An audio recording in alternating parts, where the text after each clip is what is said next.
buenas tardes. Bienvenidos una nueva vez a los Viernes de Salud de 360 grados. Yo soy Neri Esteves y para mí es un honor, es un privilegio que ustedes nos reciban en sus hogares, nos permitan ser parte de la familia y nos dispensen su atención. Bienvenidos, muchísimas gracias. Desde hace unas semanas, el doctor Héctor Armando Balcácer Esteves, coanfitrión del programa, estuvo fuera y no podía venir porque estaba en cuestiones de su preparación profesional permanente. No obstante, en el día de hoy lo tenemos en un doble rol, como coanfitrión y como invitado, porque como ustedes han visto, son muchas las situaciones, los virus, las enfermedades que se han estado presentando que tienen que ver con infectología. O sea que hoy vamos a estar conversando con el infectólogo. Y de inmediato le paso los micrófonos a nuestro coanfitrión e invitado de hoy, doctor Héctor Armando Balcácer Esteves, médico internista e infectólogo de la UCE. Bienvenido, Héctor Armando. Muy buenas tardes, madre. Mira, lo primero que hay que decir es que en estos días hemos observado tantos titulares de periódicos vinculados a infectología que de manera jocosa yo le he dicho a la gente que una de las cosas que le voy a pedir es que el faraón deje salir al pueblo de Israel, porque hay personas que me han comentado que estamos frente a las 7 plagas de Egipto, observando lo que dicen los titulares de periódicos. Sé que en el día de hoy vamos a tratar varios temas. Estaremos hablando de sarna, tuberculosis, la hepatitis aguda infantil. Estaremos hablando también de lo que es la viruela del mono. Y finalizaremos hablando un poco sobre el incremento de los casos de coronavirus en la República Dominicana y en el resto del mundo. Hay que llamar la atención de que muchos de estos eventos que estamos observando tienen varias cosas en común. Una de ellas es que hemos podido observar cómo virus y microorganismos que anteriormente el ser humano no tenía contacto con ellos, a medida que vamos agrediendo la tierra, a medida que vamos agrediendo la naturaleza y nos adentramos en lugares donde el ser humano no debía estar, comienzan estos agentes a producir enfermedad en el hombre y en la mujer. En este sentido, el llamado tiene que ser que independientemente de que hoy hablemos de medicina, debemos recordar que la salud va más allá del daño físico que una persona pueda tener. Y en este caso, estamos agrediendo el planeta y el planeta, aún ustedes no lo quieran aceptar, se está defendiendo. Alguien me decía, Balcácer, todos estos virus están generando situaciones que preocupan. Claro que sí.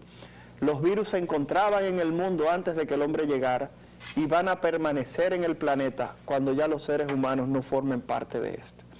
Por tal razón, hoy, en 360 grados, en este viernes de medicina y de salud, queremos pedirle que por favor se queden con nosotros, ya que estaremos tratando sobre esta pléyade de lo que son estos temas de infectología y terminaremos hablando, repito, del incremento de los casos de coronavirus y también estaremos hablando sobre lo que es la viruela del mono, que aunque ustedes no lo crean, ya cerca de 12 países en el mundo están reportando estos casos y por qué debemos mantenernos observando el comportamiento de esta enfermedad. Así que ya saben, esa es la propuesta de la tarde de hoy y esperamos contar con ustedes y su sintonía. Regresamos en un momento.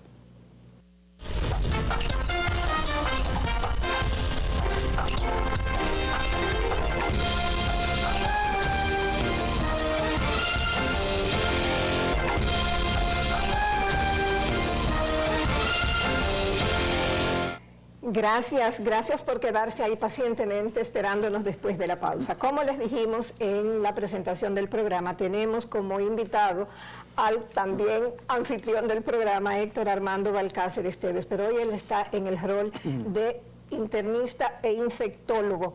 Después de la magistral introducción que Héctor Armando hizo, vamos a pasar inmediatamente a las preguntas, porque estamos seguros de que vamos a tener luego que hacer un segundo programa, porque investigando para este programa, ustedes no se imaginan la cantidad de información. Héctor Armando, comencemos inmediatamente. Vamos a ir de lo general a algunas preguntas para luego ir a pasar a los casos en particular. ¿Qué es la infectología? ¿Cuál es el rol del infectólogo y por qué a veces se confunde la infectología con medicina tropical? Bueno, lo primero que hay que decir es que la infectología es una rama de la medicina interna. Para usted hacerse médico infectólogo, tiene que hacer primero medicina completo, su año de pasantía, y posteriormente hacer 3 años de medicina interna más 2 años de especialidad de infectología. O sea que estamos hablando que cuando un infectólogo usted le evalúa, tiene 11 años de proceso formativo antes de evaluarle como paciente. Lo otro que hay que decir es que más que con medicina tropical, a los infectólogos nos confunden con los epidemiólogos. Y la realidad es que la epidemiología es un área que puede ser tratada, ya sea por médicos como en el exterior, que lo tratan otro tipo de especialistas, como pueden ser licenciados, administradores, porque más que nada es llevar el comportamiento, así como la investigación de los procesos patológicos, ya sea en una comunidad, en un país o ya sea simplemente en un ambiente hospitalario.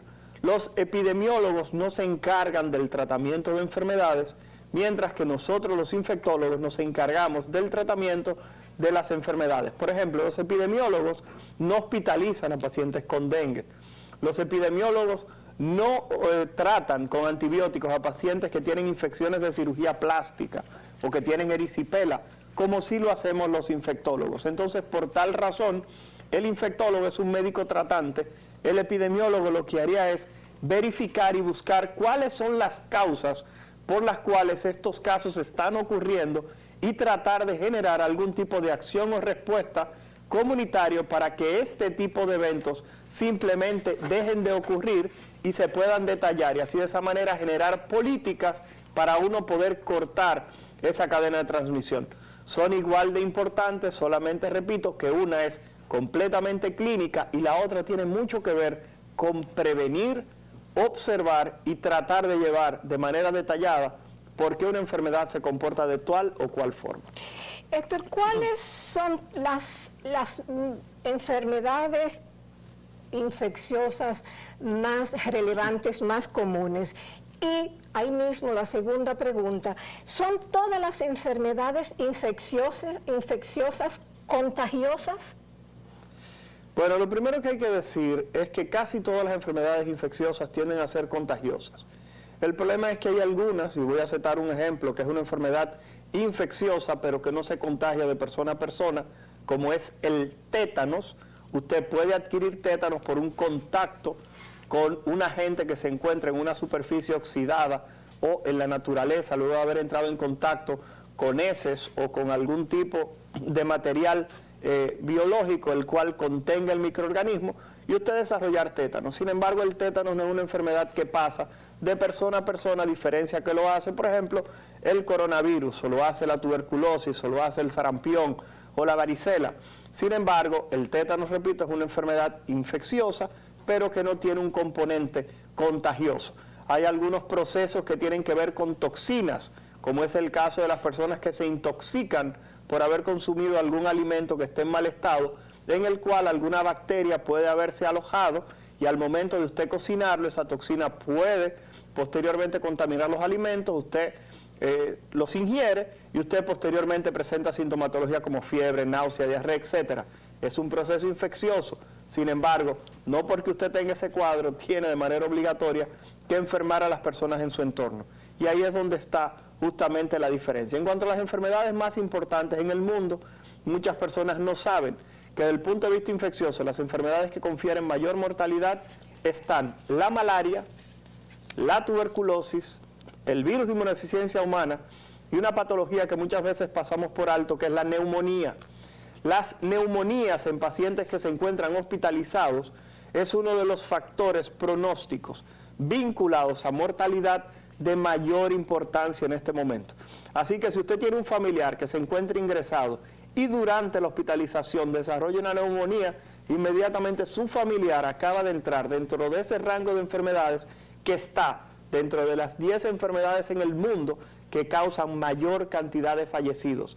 Así que por eso es que cuando el médico le dice, vamos a tratar de darle de alta lo más rápido posible, no vaya a ser que tome una neumonía, usted quizá no le da importancia, pero en la práctica la realidad es que desarrollar una neumonía estando hospitalizado es un factor de riesgo importante para que usted pueda perder la vida.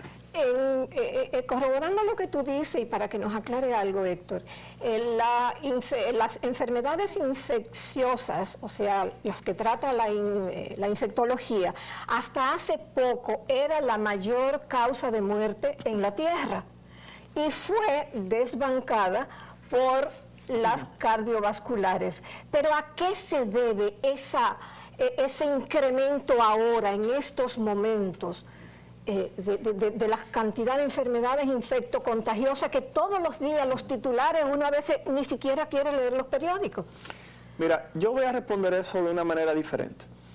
A principios del siglo pasado, vamos a poner el año 1900, principios del siglo pasado, ¿qué ocurría en el mundo? Las expectativas de vida rondaban alrededor de los 50, 45, 50 años. Hoy en día las expectativas de vida de las personas ya superan los 70 años. ¿Cuál es la situación? Que tenemos diferentes herramientas para disminuir mortalidad. La primera de ellas es los alimentos que se cocinan y el agua, que en este momento es un agua pura y libre de microorganismos. La otra medida importante son las vacunas. En este momento contamos con vacunas que anteriormente provocaban esas enfermedades prevenibles por vacunas, producían enfermedades que en muchos casos llevaban a la muerte. Y en tercer lugar, hay que reconocer que el desarrollo de antibióticos, así como de intervenciones que reducen la mortalidad en las personas, es uno de los grandes desarrollos de la humanidad que ha permitido que hoy en día, si ustedes se fijan, a cada rato aparece una persona que tiene más de 100 años celebrando su cumpleaños. Sin embargo, en el pasado, cuando alguien llegaba a los 40, 45 años, se consideraba una persona de edad extremadamente avanzada. El adelanto en la nutrición es otra de las situaciones. Lo que es la práctica del ejercicio y otras medidas o otro tipo de conductas que ha hecho que el ser humano pueda incrementar sus expectativas de vida. ¿Por qué razón están apareciendo tantas enfermedades infectocontagiosas? Ya lo dijimos en la introducción.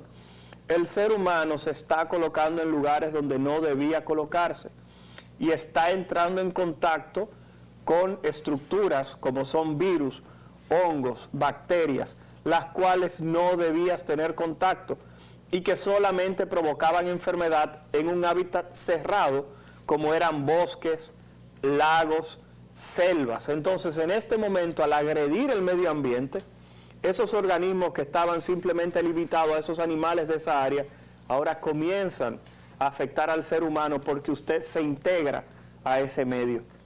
Esto es lo que está ocurriendo en este momento y es lo que hemos podido observar. Y uno de los temas, si el tiempo nos da, será tratar justamente lo de la viruela del mono, la cual justamente se transmite por el contacto con animales con los cuales no deberíamos estar tan de cerca como estamos en este momento. Y este es el momento justo para comenzar. Ya pusimos en contexto el tema y vamos a comenzar con la sarna. Hubo un brote de sarna que acaparó los titulares de los medios. ¿A qué pudo deberse este brote? Bueno, lo primero que hay que decir es que este brote no ocurre en República Dominicana.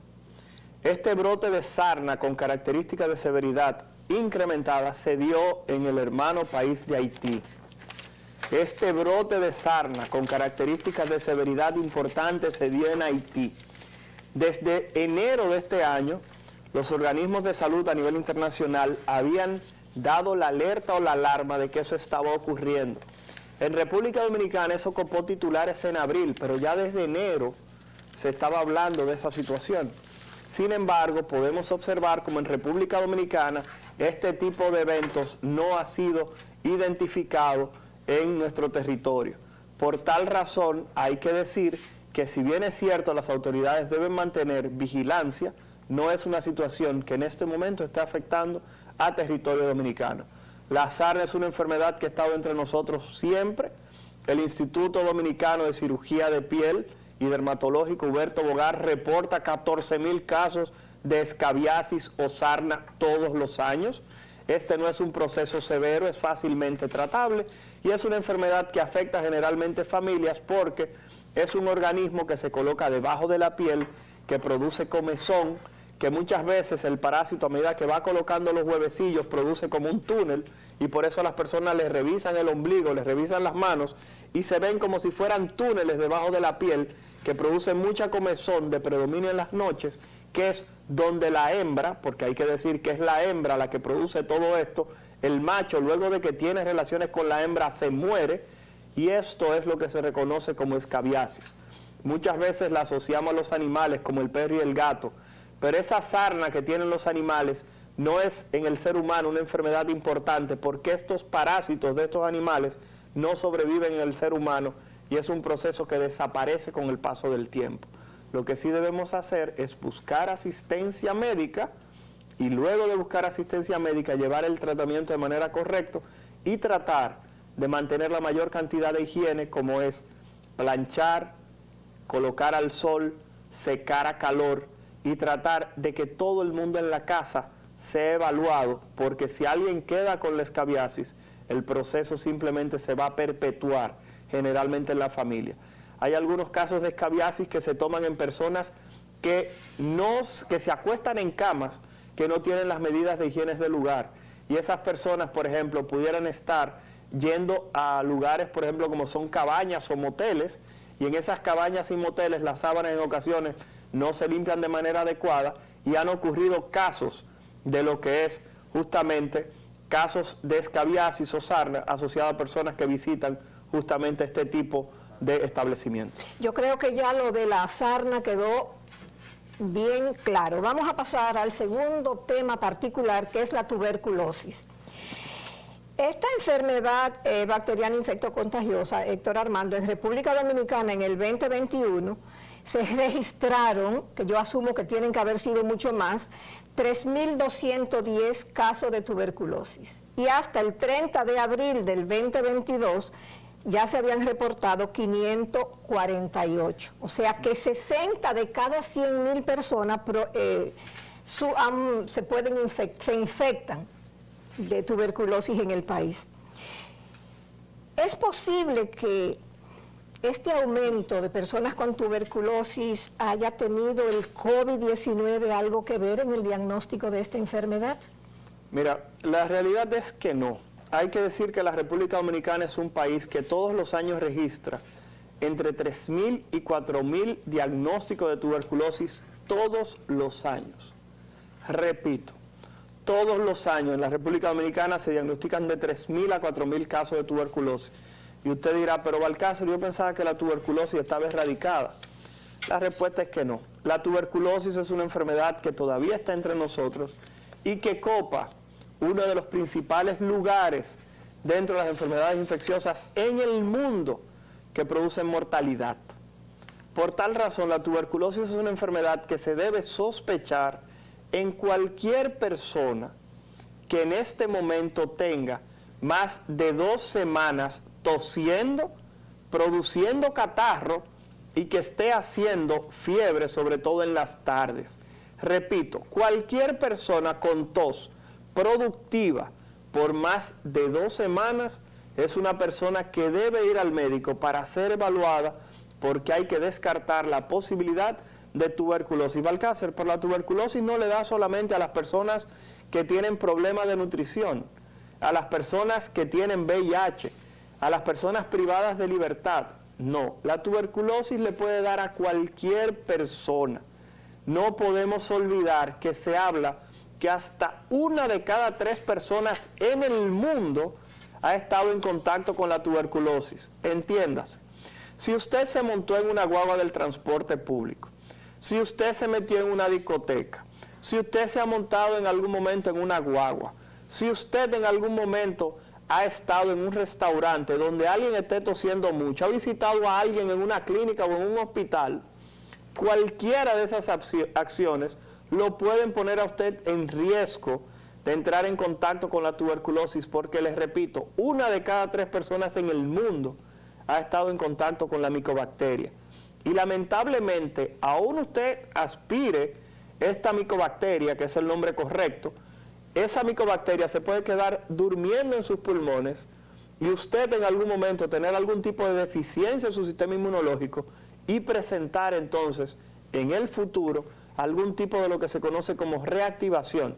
Y el problema es que cada persona con tuberculosis se estima que va a infectar 10 personas.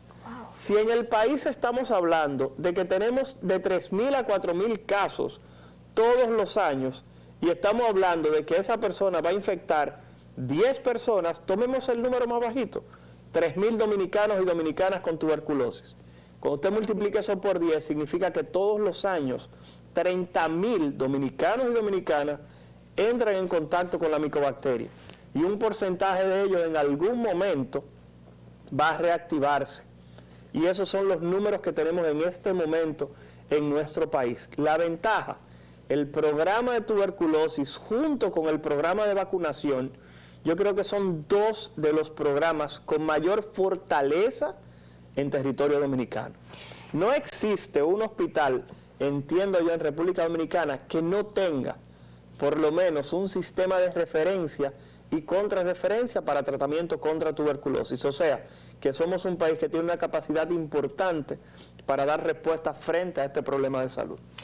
Excelente. Muchas personas se comunicaron con nosotros por WhatsApp precisamente y hacían mucho énfasis en preguntas acerca de la tuberculosis, porque ellos, la gente generalmente asocia la infectología con enfermedades de transmisión sexual. Sí. Entonces, una de las preguntas que más se repite y se repite, ¿cómo se transmite la tuberculosis? ¿Se cura? ¿Es posible prevenirla? Excelente, miren, en cuanto a cómo se transmite la tuberculosis es muy fácil. Ya dijimos que la tuberculosis es una enfermedad que, a pesar de que puede afectar todos los órganos y sistemas, es una enfermedad que afecta principalmente el pulmón.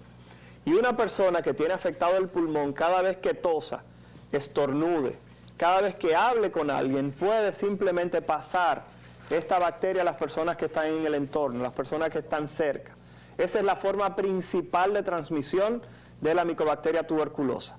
¿Se cura? La respuesta es que sí. Existen opciones de tratamiento en diferentes partes del mundo. Tenemos esquemas de tratamiento diferentes que van desde 4 meses hasta mes y medio, dependiendo qué tan severo o qué órgano se encuentre en ese momento afectado. La otra pregunta es, ¿cuál es el pronóstico? Bueno, siempre y cuando la persona se identifique a tiempo y busque asistencia. ¿Por qué? Porque la tuberculosis, vuelvo y comento, puede afectar desde el cerebro hasta los testículos y los ovarios de la mujer. Puede afectar desde el intestino hasta producir lesiones a nivel de los ojos.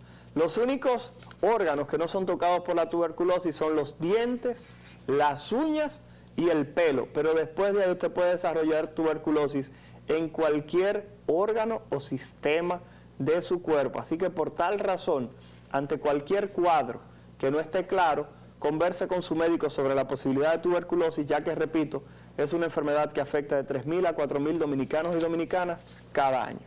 Vamos a la pausa y antes de ir a la pausa le vamos a decir a nuestro máster que cuando regresemos de manera muy breve vamos a hablar sobre el herpes zóster o culebrilla, porque recibimos un montón de preguntas sobre eso, y que tenga listo una serie de fotos que le mandamos sobre el particular. No se vayan, regresamos con el doctor Héctor Armando Balcácer Esteves, infectólogo internista del Centro Médico UCE, con teléfono 809-221-4728. 809-221-4728 para las personas que deseen comunicarse directamente con él. No se vayan, regresamos después de la pausa.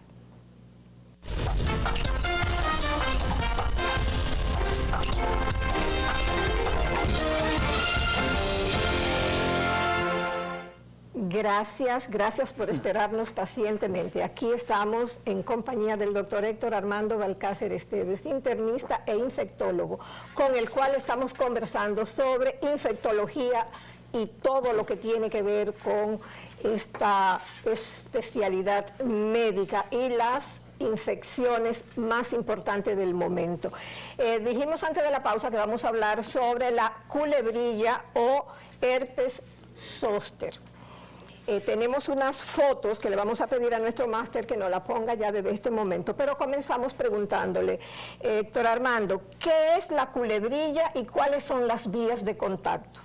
Bueno, lo primero que hay que decir es que la culebrilla, esa imagen que tenemos ahí en pantalla, es una imagen que tenemos en nuestro Instagram. Son imágenes un poquitito fuertes. Las personas que tengan un poquitito de cuidado, sobre todo los niños, porque son imágenes un poquitito fuertes.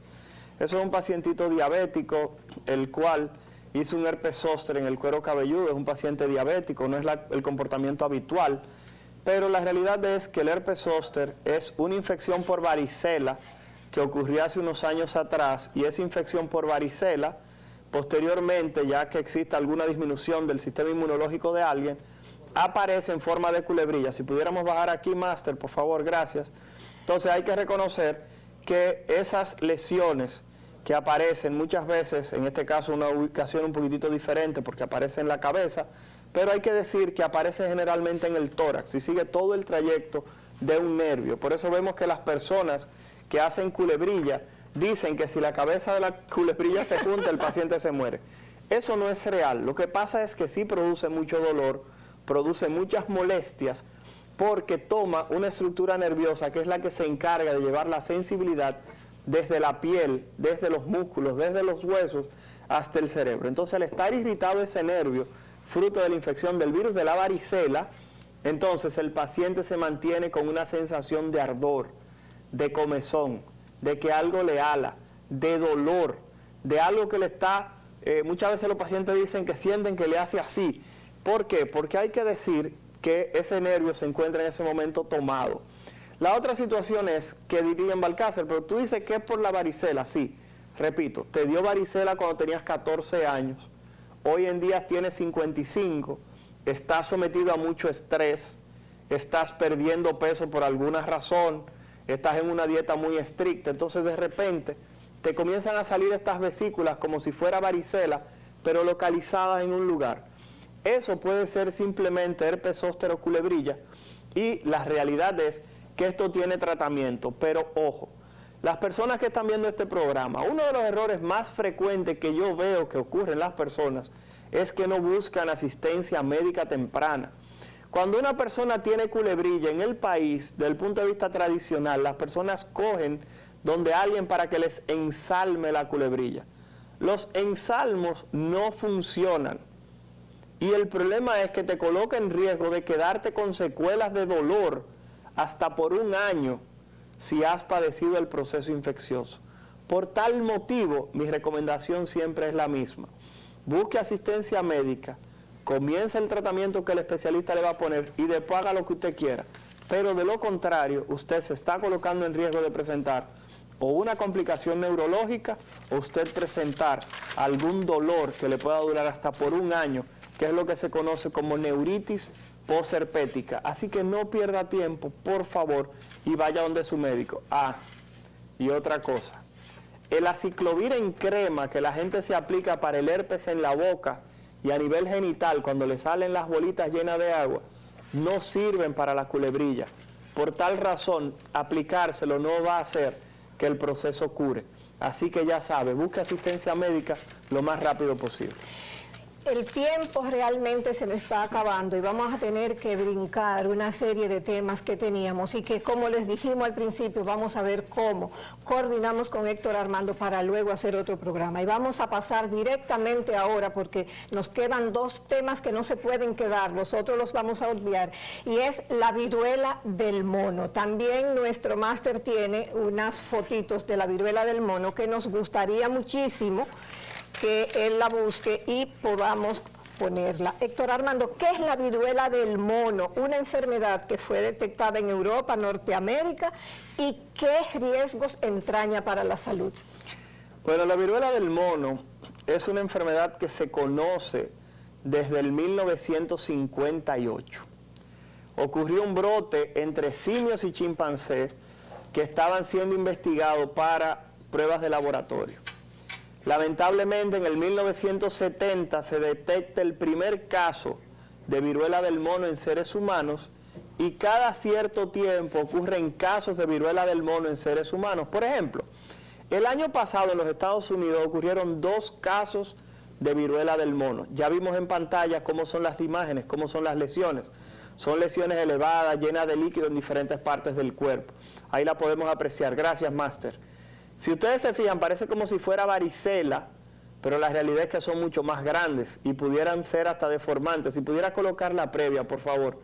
Miren ahí esas lesiones. Y la realidad es que cuando uno evalúa ese tipo de casos, gracias, Máster, podemos apreciar que esas lesiones son lesiones grandes, importantes, y ese virus pasa del simio al ser humano o de los roedores al ser humano. Pero todos los casos, por ejemplo esos dos casos en los Estados Unidos del año pasado, que se diagnosticó uno en Maryland y uno en Texas, habían esas personas viajado a África y después cuando regresaron a los Estados Unidos traían el virus incubado y presentaron esas lesiones. Entonces, ¿qué pasa? Cuando uno se da cuenta de eso, dice, bueno, pero entonces hay que ir a África.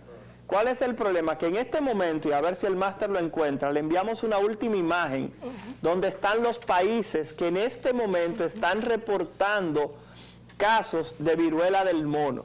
Y ustedes se van a sorprender, mírenlo ahí, como tenemos España, Portugal, Reino Unido, Suecia, Estados Unidos, Canadá. Y ustedes dicen, Balcácer, ven acá, ¿y qué es lo que está pasando? Bueno, lamentablemente en todos esos países tenemos casos de viruela del mono y en casi todos no hay historia de que las personas hayan ido a África. Por tal razón comienza a existir el temor de que la viruela del mono pudiera comenzar a tener transmisión entre los seres humanos. Y estamos hablando de una enfermedad que tiene una mortalidad entre un 1 y un 10%. Eso significa que de cada 100 personas que le dé, uno va a perder la vida. Gracias a Dios, la mayoría de los casos que han ocurrido son casos leves y, por ejemplo, en España, todas las personas que padecen el proceso se encuentran en sus casas, en vigilancia domiciliaria. Pero, si los casos comienzan a incrementar en el mundo, esto pudiera asociarse a una cantidad de fallecidos importante. La viruela del mono tiene una diferencia del COVID. La COVID, o la infección por coronavirus del 2019, afecta principalmente a los adultos mayores, a las personas de más de 65 años. Sin embargo, la viruela del mono afecta más a los niños y adolescentes. ¿Por qué? Porque hasta el año 1980 existía la vacuna contra la viruela. Y por eso muchas personas que nacieron antes del 80 le aplicaron la vacuna contra la viruela. Y esas personas tendrán protección contra la viruela del mono. Pero todo el que nació después del 80, que se suspende la vacunación contra la viruela, puede ser susceptible. O sea que los más jóvenes en este caso son los que tienen mayor riesgo de complicarse. Y sé que muchos de los que están aquí me dirán, Balcácer, pero a mí me dio viruela hace 2 años. Permítame decirle que no. El dominicano le dice viruela a la varicela. Y la viruela y la varicela son 2 procesos completamente diferentes. Tanto así que la varicela tiene una mortalidad casi 0. La viruela como enfermedad tiene una mortalidad cercana, escuchen esto, al 30%. Por tal razón, viruela y varicela no son la misma cosa. Así que deje de decir que a mí me dio viruela, porque el último caso de viruela reportado de transmisión de humano a humano ocurrió en el 1976 en Somalia. Por tal motivo, no diga que usted le dio viruela, porque la realidad es que lo que le dio fue varicela. Así que repito, la gran alarma o la gran preocupación que existe hoy en día es justamente que estos casos puedan seguir expandiéndose, pueda aparecer alguna variante mucho más agresiva y que la mortalidad por este virus se dispare. La transmisión entre seres humanos tiende a ser una mala, no es buena. Por tal razón, los casos en la comunidad no tienden a ser importantes. Pero ¿qué ocurre? Al aparecer casos de personas que no viajaron a ningún sitio, es lo que está generando preocupación.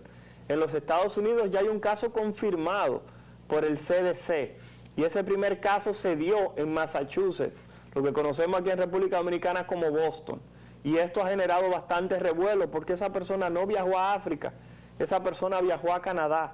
Lo que quiere dejar dicho que quizás algunos animales del entorno en otras partes del mundo ya han tomado la presencia del virus y se pudieran asociar a la transmisión de este agente que, repito, pudiera generar algún tipo de problema. Balcácer, pero si la vacuna de la viruela limita esta enfermedad, no hay por qué preocuparse, tienes toda la razón. El problema es que imaginemos en España, que en este momento solo hay 2 millones de vacunas, en un país que tiene muchísimas más personas de 2 millones de vacunas, hay que decir que tendríamos que iniciar el proceso de producción nueva vez de esta vacuna para comenzar a vacunar a toda la población si este proceso continúa expandiéndose. Una de las cosas que yo me encontré cuando estaba investigando, y específicamente cuando estaba con lo de la viruela del mono, que me sorprendió cuando tú me la enviaste, dice que la viruela del mono es una enfermedad sistémica. ¿Qué significa que es una enfermedad sistémica? Una enfermedad sistémica es que afecta a todo el organismo. Estamos hablando de que no es una enfermedad que, a pesar de que vimos que las lesiones aparecen en la piel, no quiere decir que se limita a solamente las lesiones de la piel. Estamos hablando de que los pacientes pueden presentar manifestaciones pulmonares, manifestaciones gastrointestinales, manifestaciones neurológicas y presentar complicaciones, vuelvo y comento, que llevan justamente a que esa persona pueda perder la vida. Y por eso es que estamos diciendo, caramba, estamos saliendo del coronavirus y ahora de repente comienza a tener presencia de viruela del mono en tantos países, algo que anteriormente eran 1 o 2 casos en el mundo reportados y se acabó.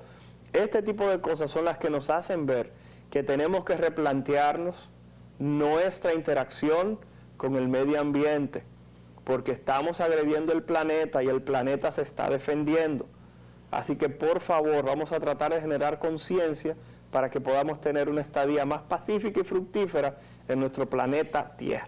A propósito de eso, de que cuidar la tierra es compromiso y deber, otra de las cosas que constatamos de manera sistemática en todas las investigaciones que hicimos es que cada vez más las enfermedades infectocontagiosas, doctor Armando, se estaban haciendo resistentes a algunos medicamentos.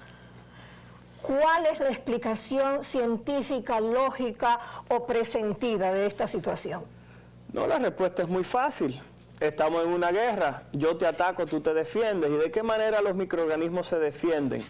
Cuando se utilizan medicamentos, generando resistencia, generando mecanismos que eviten que esos fármacos puedan trabajar sobre ellos. Hemos observado como con el paso del tiempo el uso de antibióticos, sobre todo en animales de granja, ha llevado a que cuando usted se come una carne de pollo, escuche esto, esos pollos tengan una cantidad de antibióticos en su sistema grandísima.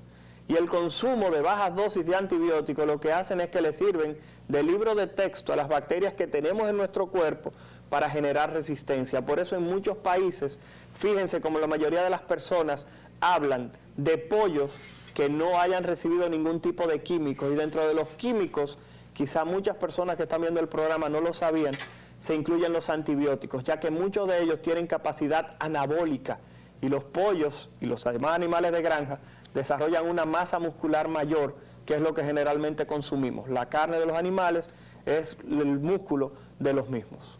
Doctor Armando, para terminar con la viruela del mono, que aunque quedan un montón de preguntas, y pasar a la situación actual del COVID-19, porque ya nos queda poquito tiempo, ¿cuáles son las vías de contagio en la viruela del mono y las relaciones sexuales tienen algún rol en esta situación? Mira, voy a iniciar al revés.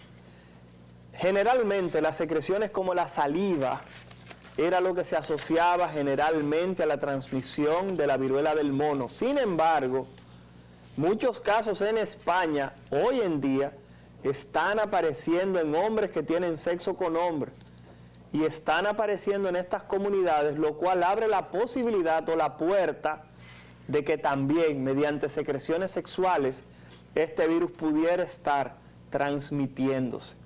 Esto es simplemente una teoría, una hipótesis, pero es algo que no se puede descartar. ¿Cómo se transmite? Repito, a través de secreciones, sobre todo saliva, sudor, lágrimas, pero cualquier secreción pudiera potencialmente contener este agente viral y sobre todo esas vesículas llenas de líquido que vimos en las imágenes son ricas en la presencia del virus. Y lamentablemente, si usted entra en contacto con alguna de estas vesículas y se rompe, usted segurito que va a tener un caso de viruela del mono. Y ahí es donde están los grandes temores en el mundo.